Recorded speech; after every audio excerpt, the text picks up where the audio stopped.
And Happy New Year. Thank you all so much for coming tonight. I know the weather has not been kind to any of us, so I really appreciate you showing up in the name of literature.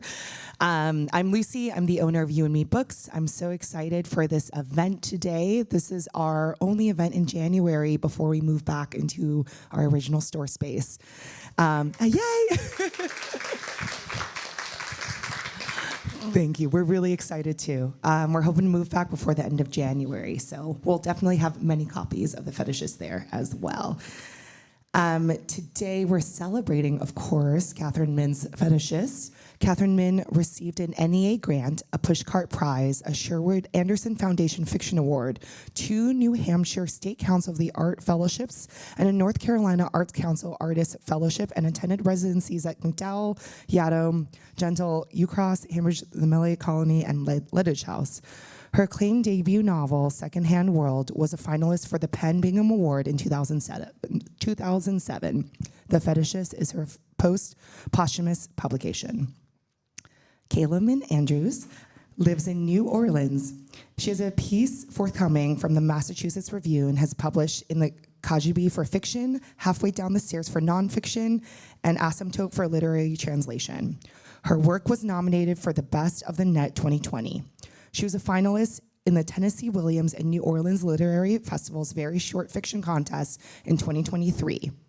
Kayla assisted Putnam in the posthumous publication of her mother's novel, The Fetishist, including editing the manuscript. She is an MFA candidate in fiction at Randolph and is working on a novel herself.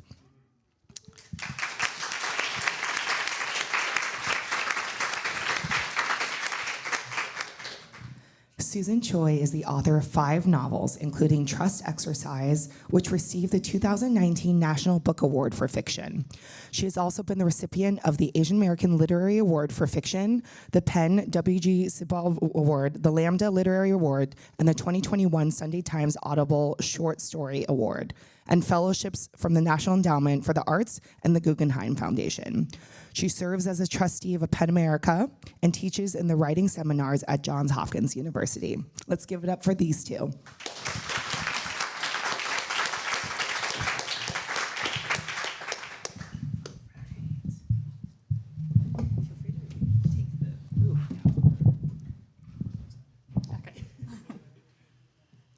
Can you hear me?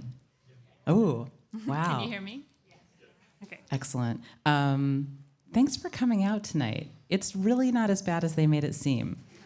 But still, like, you didn't know that before you left the house. So thank you for coming. Kayla, will you read to us? Yes, I will read for you. Thank you all so much for coming. And huge thanks to everyone at Janklow and Nesbitt and Putnam and Yu&Me.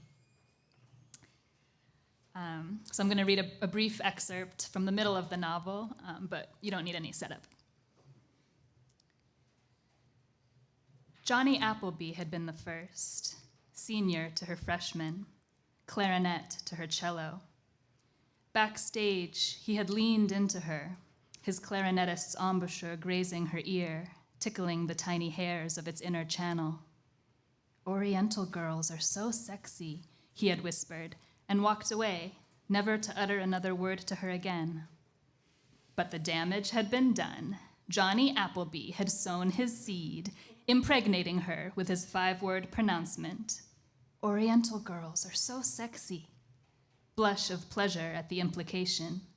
She, Alma Sunja Lee, flat-chested, twig-legged, scale-practicing daughter of greengrocers, was Oriental, like a rug, and therefore she was sexy? Was it true that all Asian girls were sexy? And even if it were true, what solace was there in being part of a throng, a teeming corridor of button-nosed, black-haired girls with sallow skin and narrow hips? If they were all sexy, then they were all the same. And if they were all the same, then in what sense was she, Alma Sunja Lee, 9th grade cello prodigy, a distinct entity worthy of individual attention? And yet, the possibility had emerged from nowhere, from the hot clarinetist's breath of a boy she had barely noticed, the possibility of sexy, And who cared, really, where it had come from? Alma, at 13, had been ready to hear the news. Alma ruefully congratulates herself now, from the other side of that life, reaches back with tenderness and knowing mockery to chuck her younger self under the chin. She could offer advice. Beware what you wish for, sister. Or solace. You'll have fun.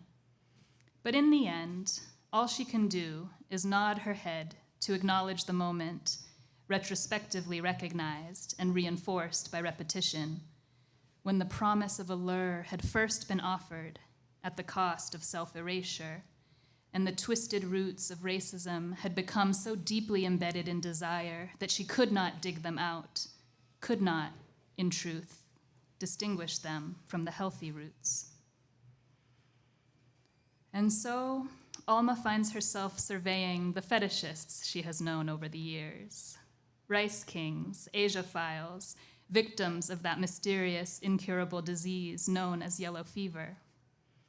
Every Asian woman knows the generic type, but Alma breaks them down into 3 subcategories. 1, the cultural ambassador. Recognized by a pedantic tendency and messianic glint. Accessories may include Chinese character tattoo, usually love, honor, or something meaningless copied incorrectly from a fortune cookie, Buddha beads or Korean War bomber jacket, in the home, joss sticks and an electric rice cooker. Writing of haiku, optional. The cultural ambassador's shtick went something like this. I deeply respect and honor your people. Ni hao. I could tell you were Thai right away. Yeah, I can always tell. Oh, you're Korean? That was my next guess. I took a course in Mandarin Chinese. I have a black belt in karate. I love Vietnamese food. I think Kurosawa is the Asian Spielberg. Can I kiss you? In Alma's opinion, there was something almost endearing about the cultural ambassador. In his eagerness to prove himself a connoisseur of all things Asian, Alma read a paucity of confidence, saw the great white void against which was projected this false authority. It was a ransacked specialness he was after, distinction by proxy, and the longing for it moved Alma, even as it annoyed her. 2, the carnal colonialist. Worldly, where the cultural ambassador was naive, charismatic rather than boorish, insinuating as a serpent rather than bumbling like a bear, the carnal colonialist was, in Alma's experience, altogether more sinister. The carnal colonialist lived in a fantasy world of triple X-rated movies, Oriental sex kittens, wild Chinese babysitters, Hong Kong, King Dong. They collected woodblock prints of the floating world, obscene netsuke of copulating couples. In her younger days, Alma had succumbed to a few men of this type, and she knew from experience that they wore kimonos instead of robes, favored doggy style, and kept ornate sex gear in the bedroom. Speak dirty to me in Korean, baby. Oh yeah, Hanguk saram chayo. 3, the rational revolutionary. Unlike other rice kings, rational revolutionaries were Black or Latino, and their modes of seduction were politically formulated. My dear, you have simply not lived until you've had an Egyptian, Ghanaian, Senegalese, Dominican lover.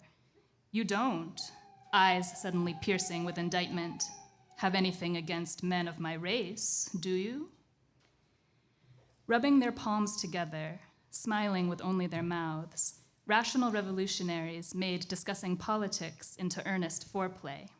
Sleep with me, and together we will strike a blow against the evils of American cultural and economic hegemony. This was their rousing pickup line. Spurning their advances, then, was not a mere personal matter, but a deliberate turning away from the struggle of oppressed people everywhere. A parade of rice kings, wherever she went, lecherous, treacherous, beseeching, enfolded like origami, bent like bonsai, draped in silk, presenting themselves like gifts to a foreign bride. The other as envoy, as smitten colonizer. Like an heiress with a fortune, then, Alma has learned to be suspicious of all suitors, lest they desire her solely for her luscious yellowness.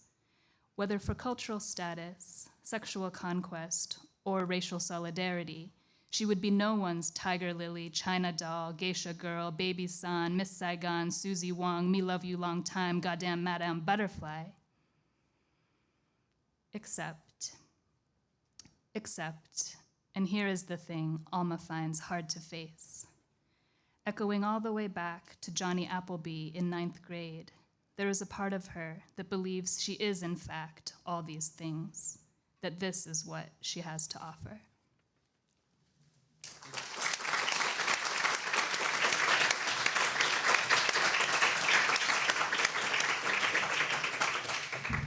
I have to move this again because I can't see Kayla.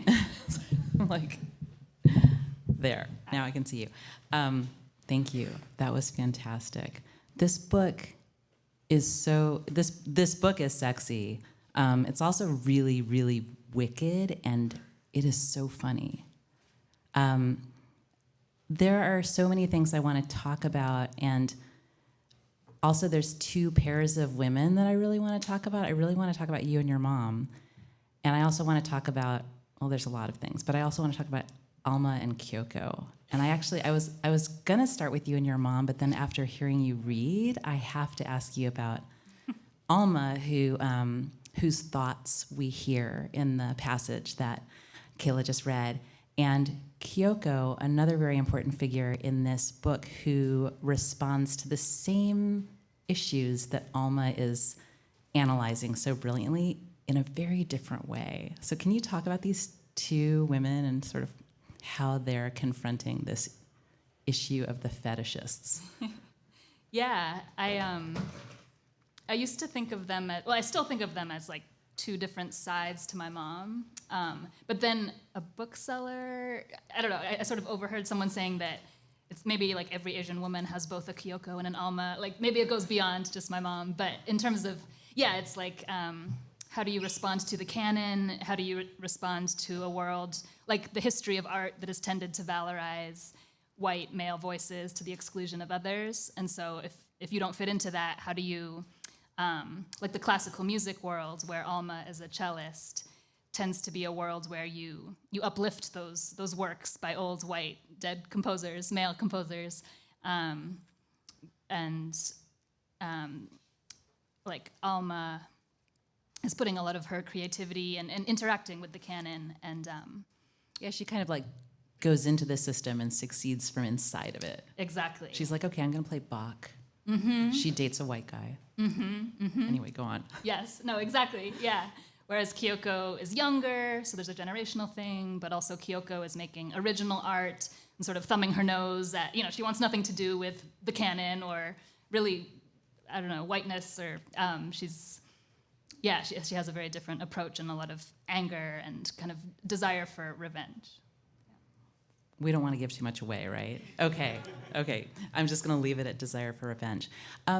So you talked about how Alma and Kyoko are kind of two sides of your mom. Can you say more about that just in terms of, I guess, first of all, your mom's amazing literary influences, which are so vibrantly part of this. I mean, the prose is incredible.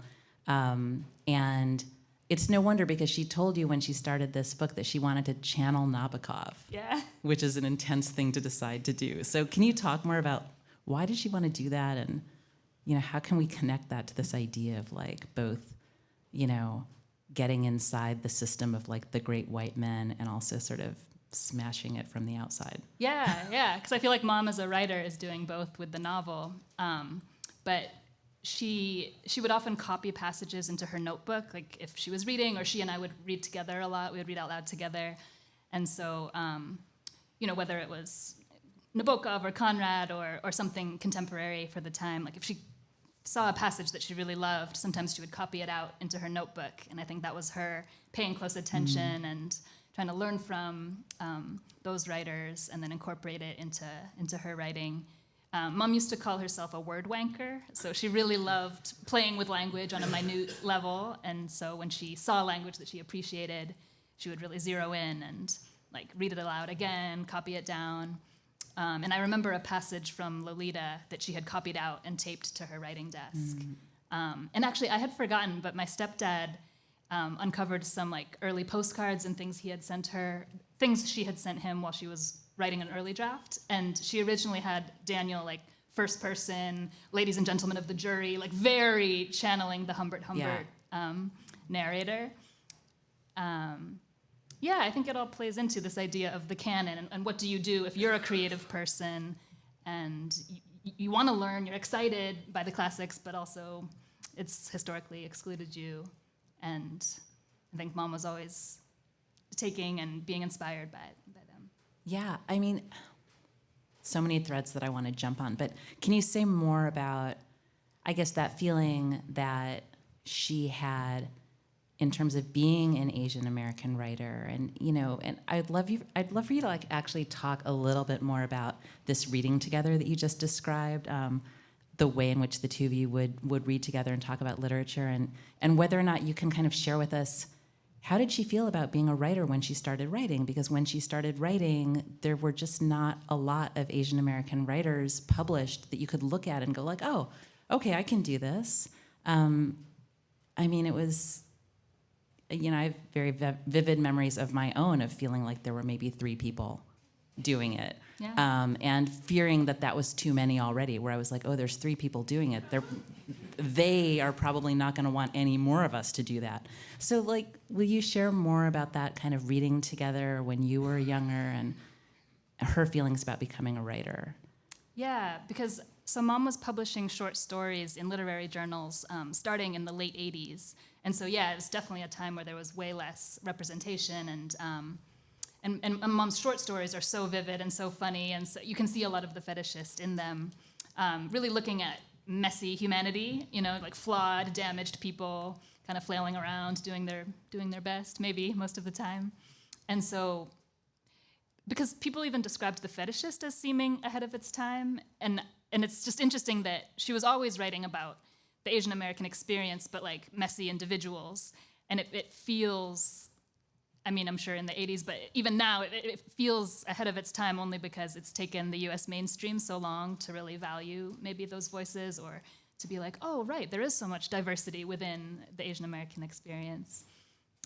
But yeah, in terms of reading, so we would read out loud together, kind of pass the book back and forth, and I mean, I don't remember her commenting specifically about. Yeah, I mean, a lot of it was, Dickens, Conrad, Dostoevsky, Nabokov.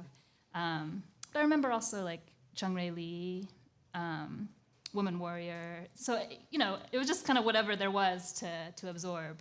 Yeah.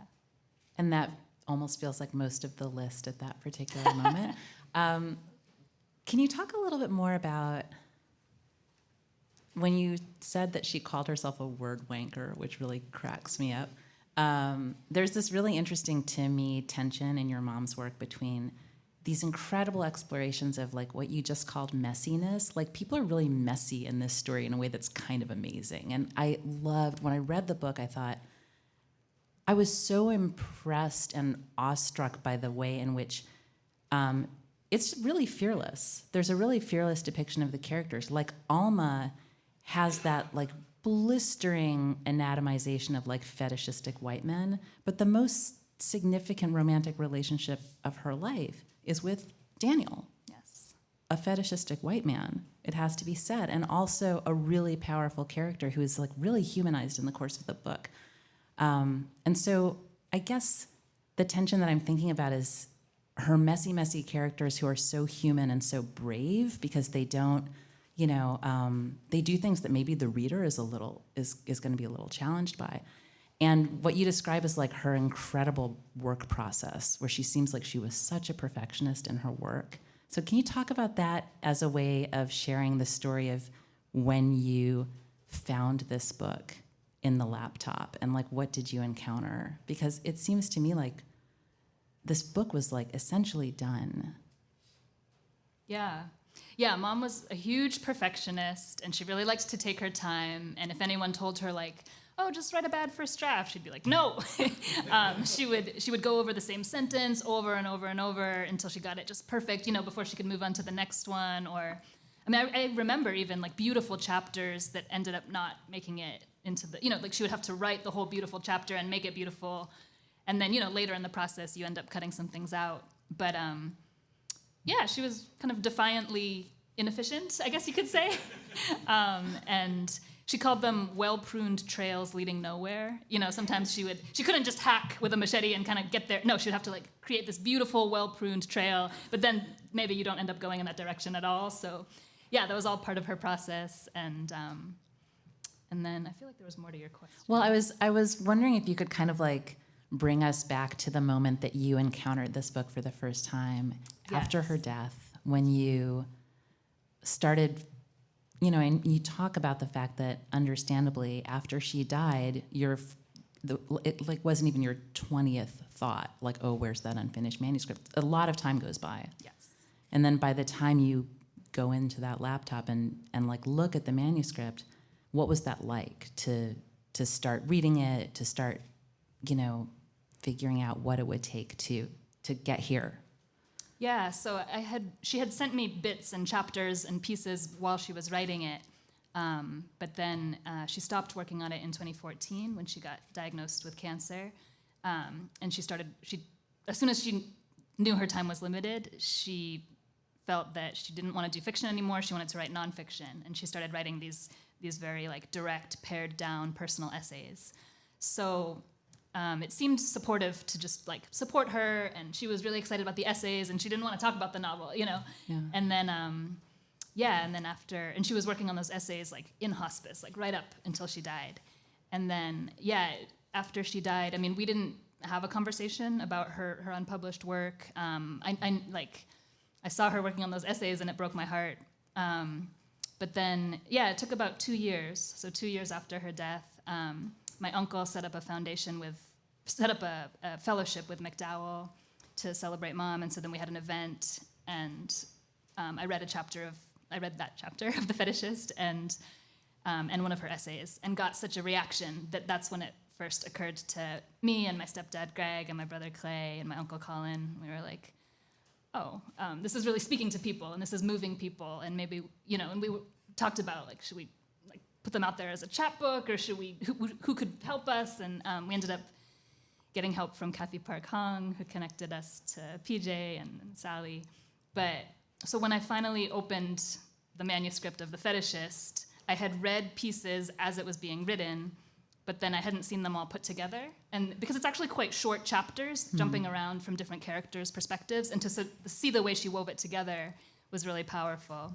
And I was stunned all over again. A lot of it, like I knew what was coming, I knew the twists ahead of time, but just to see it all come together, and then the last chapter actually really surprised me and was not what I thought would be the last chapter. Yeah. Were there decisions you had to make? Was it really clear to you as soon as you went into the manuscript what her intentions were? Were there any places where you had to kind of figure that out? So the manuscript was super complete and wonderful, and there was one scene where Mom, how you can make a comment in the Word document? So she left a comment to herself being like, finish this scene later. So it's just one scene. It was really clear what was supposed to happen in that scene, but so that was one like clear example of where, so like I wrote that scene, and then it was a little bit of deleting and some rearranging, but then it was mostly adding like a sentence here, a paragraph here, certain arcs, just to kind of make them more prominent to the reader, to kind of track certain arcs over time, especially as it's jumping around. But yeah, so Sally Kim and I like brainstormed, talked about it, and then I went into the manuscript and did it, which was super terrifying before I got started. So just like, who are you to do this? And how do you know if she's gonna like it? And what if you ruin her beautiful manuscript? But once I started doing it, it just really felt like she was there with me, and I felt like I could draw on like all the conversations we'd had over the years about stories, about writing, and it just, all that reading out loud that we had done together. Like it just felt like I could sort of imagine that she was there with me, and I ended up feeling, I tend to worry about everything as a general rule, but I was surprised at how little I worried about it. Once I got started, I was just like, yep, this is right. And it was a really amazing, artistic experience for me to try to put my own words and mix them in to her words, and then it felt like we were collaborating on a writing project, and my afterword is in there. So just to have us both have our writing together in one book is kind of amazing, because I didn't really become a writer in earnest until after she died, but this is a way that our words are together. I mean, and so seamlessly, but also so kind of separately in a way that, I don't know. I mean, it's amazing to me what you've accomplished, because the book itself feels so. I think one of my favorite ways of describing books that to me are just really good is inevitability, where you never are reading and thinking oh, that sentence could have been different. Oh, that plot line could have gone in a different direction. It just feels like the book has to be this way, and not that many books have that inevitability. This book really has that. And I'm just wondering, if you can talk more about what it's like now for the book to be in the world, because that's part of the inevitable feeling. When I read the book, the idea that it almost wasn't published was very strange. It was a very odd thing to think oh, this might have just stayed in the laptop, Yeah. And because it feels as if it was always the way it is, which is for me the sign of great writing, and also it feels as if it had to be published. So how does this feel to you to have almost in the, what is it, the multiverse? Is that what the kids say? Is that there's a universe in which we're not all sitting here? What is this like? Yeah. it's mind-blowing. I think I've spent a lot of my life as a pessimist, and this just really forced me to stop, because everything is just so much better than I ever would have thought, and it's just so beautiful, and there's just so many good people keep coming on board the team. Now you're on the team, and you guys are all on the team, but originally when it was PJ and Sal, and it's just everybody who joins the team. I want a jersey with the fugu fish on it. Yes. If that's an idea that you want to pursue for the team. That'd be great. Yeah, someone can make some merch. Yeah, but everyone who comes on board, I'm just oh, they're it's being done with love. I really feel that, from everyone I've worked with, journalists, everyone in publishing, it feels so pure, and I never really had any contact with this world before, but part of me thought maybe it would feel cynical or commerce, or maybe it would feel bad to put Mom's work into this thing, but it feels amazing. It feels even better than I could have imagined. Yeah. It's really mind-boggling to just be oh, I have to be a lot more hopeful now, because good things can happen, and it can be beautiful. Yeah, but it started with, I think, your artistic decisions. It just feels like everything went right. What you say, so Kayla's mentioned the afterword. The book includes this afterword in which you write about the journey or the process of discovering this book and helping bring it to publication. You talk about your mom and you and the reading and the writing together. And it's so clear that you really share an aesthetic sensibility too, all of those afternoons reading Lolita together, which, an interesting mother-daughter activity for sure. We want to make time for audience questions, so I just wanted to ask one more question before we do that, which is, you've alluded to this decision your mom made when she was diagnosed to put the fiction aside and only write nonfiction. What do you think that was about? Can you talk about that a little more? Yeah, it was really surprising to all of us. She'd been a fiction writer her whole life, and published some great short stories and her debut novel, Secondhand World. And then as soon as she got her diagnosis, she knew her time was limited, and she says in the oncologist's office, at that moment, she decided, I want to use the years I have left to create new art and to try this new genre and to really understand myself before I leave this planet, right? I want to know myself and examine where I've been and what I've been through. So she described it as the artifice of fiction and the kind of elaborate, creating a fictional world. She was just nope. But I also think it said a lot about her as an artist that, I think she could have finished polishing, and also because she was such a perfectionist, like the manuscript was great, like it could have been good to go, but she was still polishing, she's a perfectionist, and then it's like, do you want to, if you only have a few years left, do you want to spend it polishing and promoting something you've already made, or do you want to spend it creating something new? And she chose that. Yeah. And so it was surprising, and I think a fair number of people were kind of a little bit, I don't know, maybe just disappointed, like, but we wanted to read The Fetishist, you know.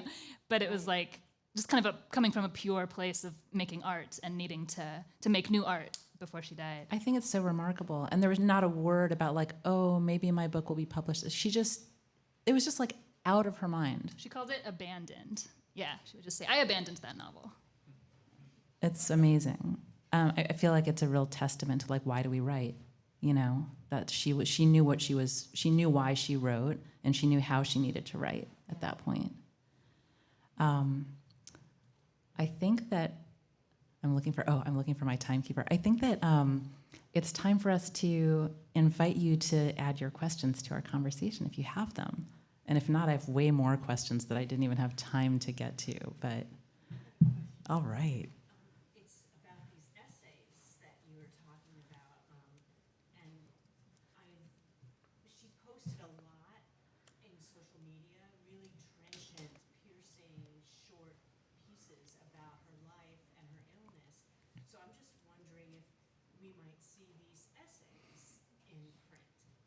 Thank you for asking a question that is on my piece of paper. I was like, someone's going to ask. Yes. Yes, that's very much on the horizon. It's my hope. That was actually what motivated me at first to seek out publishing was for the essays, just because the image of her like in her hospice bed typing, still writing them kind of haunts me, and and I see getting The Fetishist out there as connected to eventually getting the essays out there in whatever form. Yeah.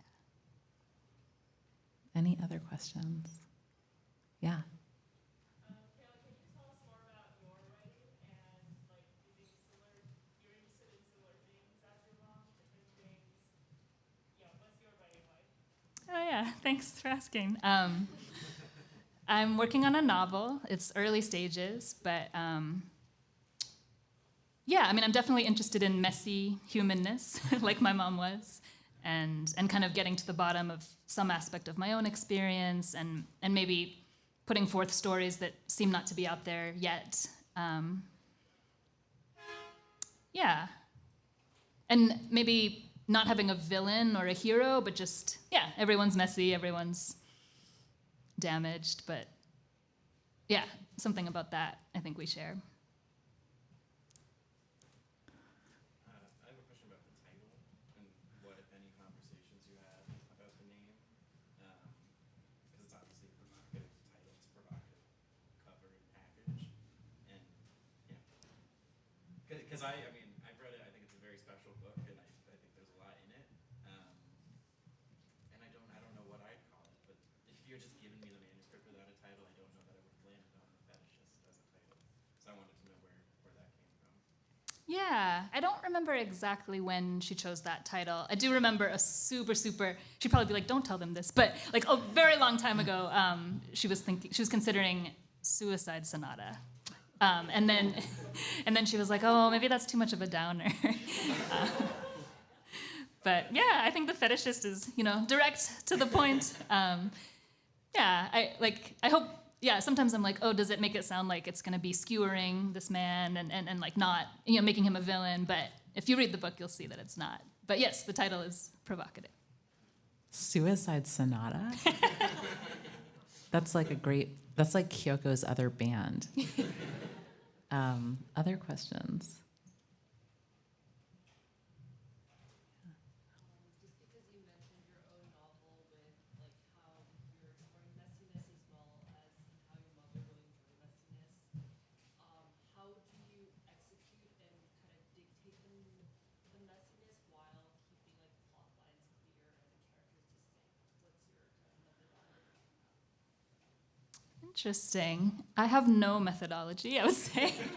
Whenever I write, I feel like I'm sort of feeling my way forward in the dark, and just like I touch something and I'm like, what's this? But I tend to just be driven by like weird dialogue or scenes that come to me that are kind of unsettling, and then only much later think about what it means for humanity or people or the characters.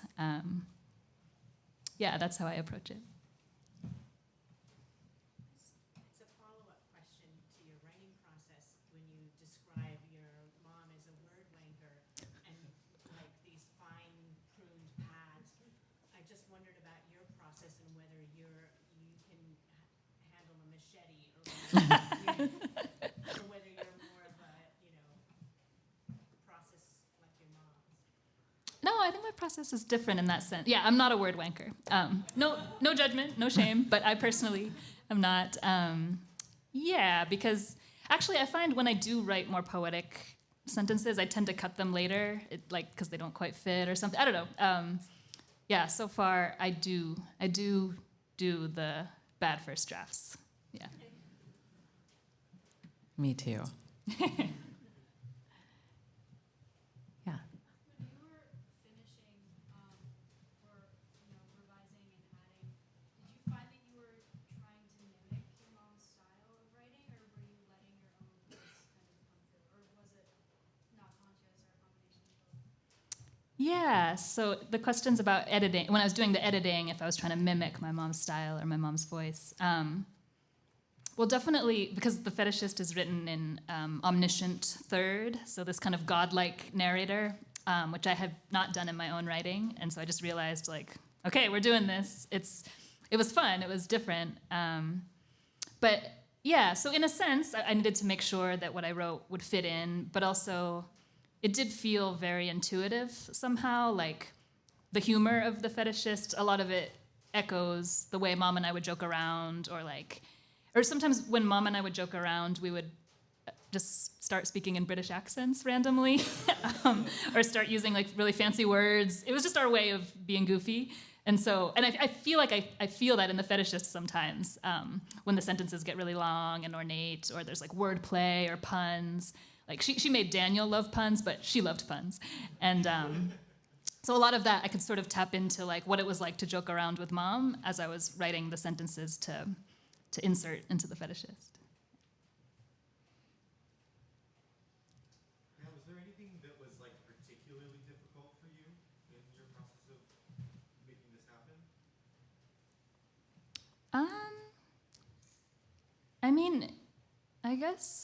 It took 2 years to even conceive of the possibility that this could happen, and maybe that's because I really didn't. Yeah, I didn't know that it could happen, and maybe once things got started, they actually went pretty quickly. So, yeah, maybe the hardest part was just imagining that it could be a possibility in this world. Yeah. Did you know you always wanted to be an artist and a writer? And did you see your mom going through her own journey of craft? And did that affect your relationship with writing? Oh, that's a great question. It's about whether I always wanted to be a writer. And seeing Mom, I really saw it. I really know what the writing life is like. And because, she was writing short stories, and my whole childhood, from before I was born until I was in college. And she wrote some novels that didn't get published. And I think, it really takes a long time to build your voice. And she was working a day job and just kind of writing when she could, and it, for decades. And so, yeah. And I used to scribble. I used to write stories when I was a kid, and even in high school and a little bit in college. But then, as soon as I graduated college, for some reason, I was just no, I'm not an artist. I'm not a writer. That is not me.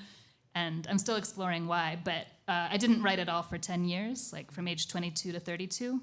Was just nope. And then it was really while she was dying. So yeah, I was 32, and it was so sad to be there with her in hospice, but it was, the solace came from knowing that she had lived bravely, she had done what she wanted to do, she had confronted what she wanted to confront through her art, and so even though it was so sad to lose her, it was less maybe scary than it could have been. And so it was so natural to just see her, and I felt like she was dying bravely because she had lived bravely, and it all just felt connected, like her courage, and it was very powerful to witness, and it just sort of naturally, there's a lot of quiet times, like sitting by her bedside, and so I wasn't looking for an epiphany about myself, but it just sort of happened where I was like, oh, right, I'm not living bravely, and I'm not doing what I want to do with my life, and if I were to die now, I wouldn't have that solace of feeling proud that I had confronted what I needed to confront. And so it was just sort of a slow, natural thing of being like, okay, so how are you going to change that? And so I started writing like after she died.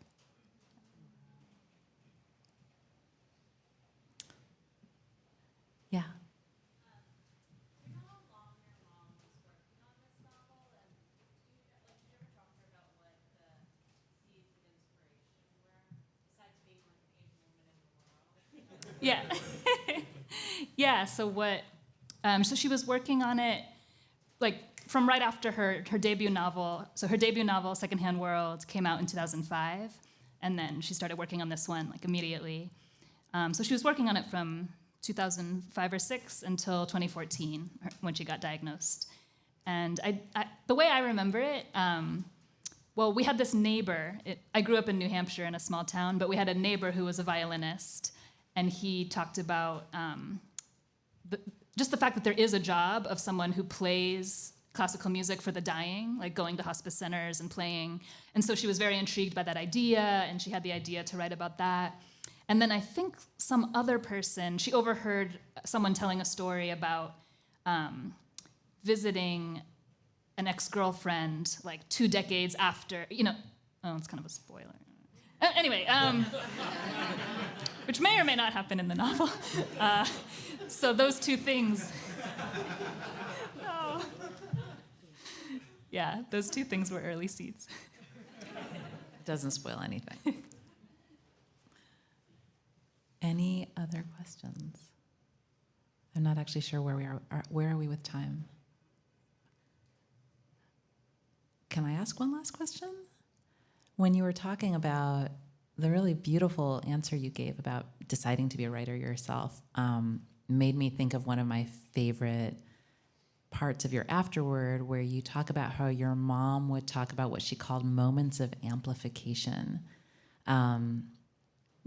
which is like the best phrase I've ever encountered to describe that thing. So will you talk about what she meant by that and why that was important? Yeah, so when we were reading out loud together, if there was a passage that she really loved, that she'd be like, whoa, stop, and she'd copy it, she'd read it again. She called them moments of amplification. And so they're moments within a fiction, within a novel or a story, like within the narrative, but there's these moments where the time kind of stops, and then something is being revealed, something is being said about human nature, or something kind of universal or big, something big picture. And yeah, so it's like time slows down, and usually the language shifts, like maybe the sentences get longer or shorter, and it just kind of hits you like, oh my God, that's true about all of us humans on this little planet. So those were the moments she loved, and she said that's what she liked most about writing. And then she would say like, well, you have to kind of use them sparingly, like you can't just have that all the time, but that's what I do it for, that's what I'm in it for. Yeah. I love that. And yeah, it can't all be moments of amplification where there's no amplification, but just the moment you described in your own story of being with your mom during the time that she was dying and kind of having that realization about what you wanted to do feels like a real life moment of amplification. Absolutely. I think. Would you, if anyone's thinking of a question, but I was wondering if we could take like a selfie with the audience in the background. What a perfect final thing to do. Do we have your consent? Yes. Okay.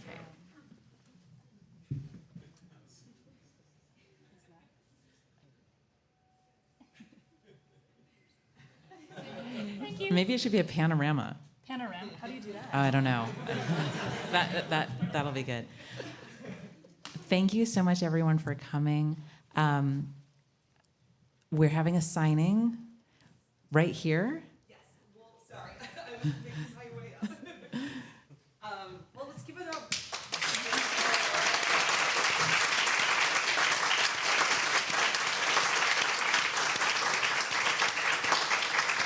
Actually, and can I just say congratulations? This is like a truly wonderful thing. So congratulations. Thank you so much. Yay. This is one of the most special book events that Yu&Me Books has ever done, so thank you both for coming here. This book is fantastic. Sally approached me, I don't even know where Sally approached me. Hi, Sally. Sally approached me about this book months ago, a year ago. And the second she did it, it blew me away. And to do this in between homes of the bookstore, it's so meaningful. So thank you both so much. We'll have a signing here. We'll set up the signing over there if you want to purchase any other books.